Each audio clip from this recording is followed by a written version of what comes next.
पत्नी पति से प्रेम करती है, इसी प्रकार पति भी माता पत्नी से इसी खातिर से प्रेम करता है।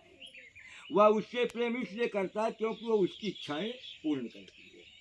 माता पिता पुत्र से इसलिए स्नेह रखते हैं क्योंकि उन्हें आशा है कि बड़ा होकर के हमको सहारा बनेगा, इसीलिए करते हैं। मनुष्य कभी मनुष्य के साथ प्रेम नहीं करता, अपितु अपने स्वार्थ के लिए प्रेम करता है। प्रहलाद जी ने कहा कि सब स्वार्थ में ही है। ये शिक्षा दे रहे प्रहलाद जी।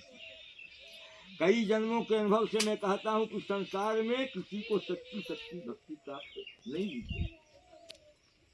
घर में अच्छी तरह से भोजन नहीं किया जा सकता, अतः भजन घर में नहीं वन में जाकर भी कर सकते। एकांत में जाकर के नारायण की आराधना करनी चाहिए। समाज सुधारक की भावना वैसे तो ठीक है, किंतु इसके साथ साथ अहंकार नहीं होना चाहिए। अपने साथ सभी अगुओं को अहंकार लेके आता है। समाज को कोई भी सुधार नहीं सका है, अतः तुम यही भावना करो कि मैं अपने जीवन और मन को सुधारूंगा। हम दूसरे को क्या सुधारेंगे? साधारण मनुष्य जगत को नहीं सुधार सकता। पिता अपने पत्नी को, अपने बच्चों को नहीं सुधार सकता। शंकराचार्य वल्लभाचार्य का ये काम है। प्रहलाद जी ऐसी बातें सुन करके हिरण्याकश्यप क्रोधित हो गए। ये तो बड़ी बड़ी बातें हैं। तो यानी जो अपने, ये तो हमारे समाज की बात है कि हम अपने बच्चे को नहीं संभाल सके, अपनी पत्नी को नहीं संभाल सके। तो ये तो पहले भी होता था। एक ब्राह्मण गए थे, उनके पास कुछ नहीं था, तो घर से निकल गए, उनके पास दही था।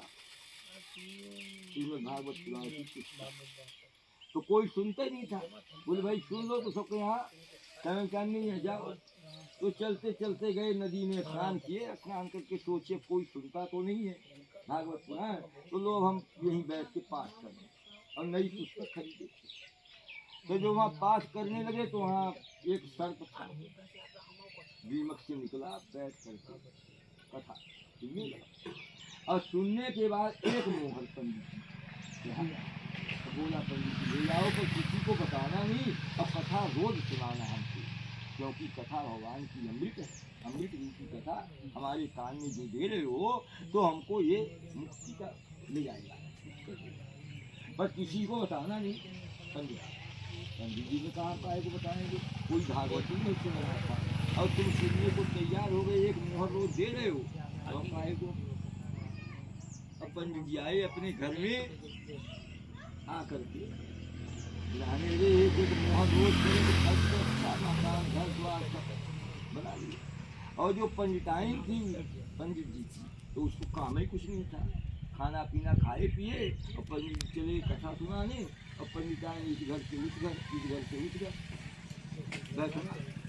इतने में क्या हुआ कि एक दिन एक व्यक्ति ने एक औरत पूछती कि भाई तुम्हारे पंडित जी कहाँ से आए, इतना धन जोड़ा कहाँ से आई संपत्ति तुम्हारी? तो कहती हमको तो मालूम ही नहीं। तो कहती है भाई तुमको ये मालूम नहीं है तुम्हारे पति पत्नी में इतना कोई इतना कपट है, छल है कि तेरा पति कुछ बताता नहीं? बोले आज पूछूंगी।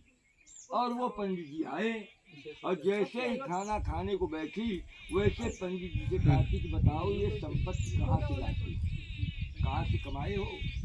अब पंडित जी पर परेशान हुए, क्योंकि सर्प देवता ने कहा था कि बताना नहीं किसी को, कितनी की बात है, गोपनीय बात नहीं बताना। अब यहाँ पंडिताइन ने कहा कि नहीं बताते हो तो हम जल के मर जाएंगे, अभी फांसी लगाते हैं। अब पंडित जी पर और गए पंडित जी, तो बता दिए। जब बता दिए उनको कि ऐसी ऐसी हाल है, और रात में ही पंडित जी बताए, और वो रात में अपने बच्चे को कहती है कि ऐसा करो कि कल तुम कथा सुनाने भागवत चले जाओ, और क्या करना कि खुदा जो तुम्हारे पिता एक मोहर लाते हो, और तुम मार के उसको और ये लड़का चल गया। और यहाँ पिताजी सोए रहा, लड़का पहले चला गया, लेके भागवत ग्रंथ पहुंचा जाए, बैठ के सुनावेगा। वे सर्प जो था, देखो कितने होते हैं सर्प, हो चाहे कोई भी, अपने वचन के कितने पक्का है वो सर्प। बोला क्या बताएं, कथा जैसी चीज पुराण